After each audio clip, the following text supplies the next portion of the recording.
Namaskar, Jai Shri Krishna. Enlightening, text 10 of chapter 10. Bhagavatam is the answer to all questions of second canto, the cosmic manifestation of Srimad Bhagavatam. Text 10. Purusho andam vinirabhidya yada sau sa viniragatah atmano ayana mana vichhanna po asrakshi cha chu chiha shu chiha.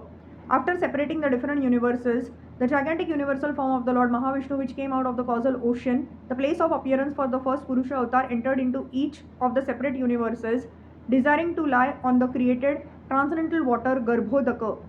After analysis of the living entities and the Supreme Lord Paramatma, the independent source of all other living beings, Srila Shukdev Goswami is now presenting the prime necessity for devotional service to the Lord, which is the only occupational business of all living entities. The Supreme Lord Sri Krishna and all his plenary portions and extensions of plenary portions are non-different from one another, and thus the supreme independence is in each and every one of them. In order to prove this, Shukdev Goswami, as promised to King Parikshit, describes herein the independence of the Purusha avatar personality of Godhead. Even in the sphere of the material creation, such activities of the Lord are also transcendental, and therefore they are also Leela or pastimes of the absolute Lord.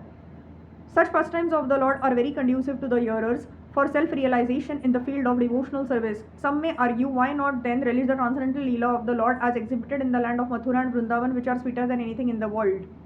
Srila Vishwanath Chakravarti Thakur replies that the pastimes of the Lord in Vrindavan are meant to be relished by advanced devotees of the Lord.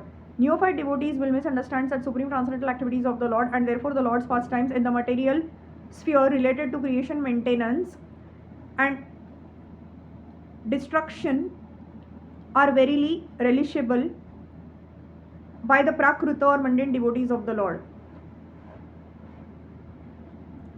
As the yoga system mainly based on bodily exercises is meant for the person who is too much attached to the bodily conception of existence, similarly the Lord's pastimes related to the creation and destruction of the material world are for those who are too materially attached. For such mundane creatures, the functions of the body and the functions of the cosmic world through physical laws in relationship with the Lord are also therefore included in understanding of the lawmaker, the Supreme Personality of Godhead. The scientists explain the material functions by so many technological terms of material law, but such blind scientists forget the lawmaker. The Srimad Bhagavatam points out the lawmaker. One should not be amazed by the mechanical arrangement of the complicated engine or dynamo, but one should praise the engineer who creates such a wonderful working machine. That is the difference between the devotee and the non-devotee. Devotees are always full with praising the Lord who directs the physical laws. In the Bhagavad Gita 9.10, the direction of the Lord upon the material nature is described as follows. Maya dhyakshen prakrutiha suyate sa characharam hetuna nena kaunteya jagad viparivartate. The material nature, full of physical laws, is one of my different energies, therefore it is neither independent nor blind. Because I am transcendentally all-powerful, simply by my glancing over material nature, the physical laws of nature work so wonderfully. The actions and reactions of the physical laws work on that account, and thus the material world is created, maintained, and annihilated again and again. Men with a poor fund of knowledge, however, become astonished by studying the physical laws both within the construction of the individual body and within the cosmic manifestation, and foolishly they decry the existence of God, taking it for granted that the physical laws are independent without any metaphysical control. The Bhagavad Gita 9.11 replies to this foolishness in the following words. Avajananti mam mudha manushim tanum ashritam param bhavam ajananto mama bhuta maheshwaram.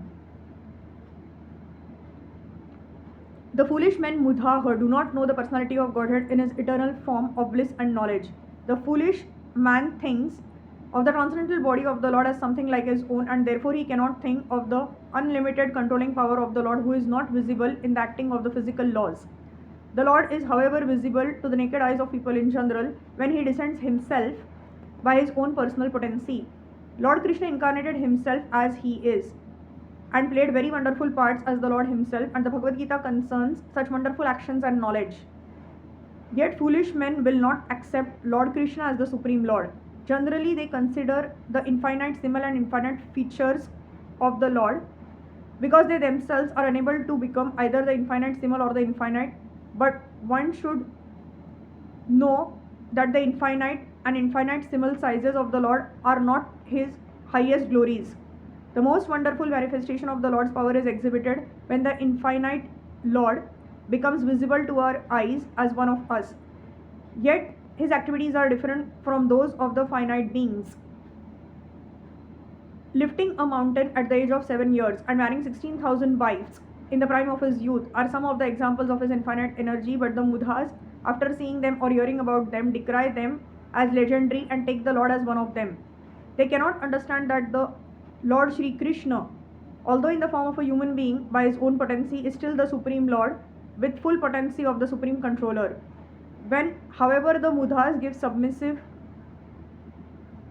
oral reception to the messages of the Lord, as in the Srimad Bhagavad Gita or in the Srimad Bhagavatam, through the channel of disciplic succession, such Mudhas also become devotees of the Lord by the grace of his pure devotees. And for this reason only, either in the Bhagavad Gita or in the Srimad Bhagavatam, the pastimes of the Lord in the material world are delineated for the benefit of those men with a poor fund of knowledge. Hari Krishna.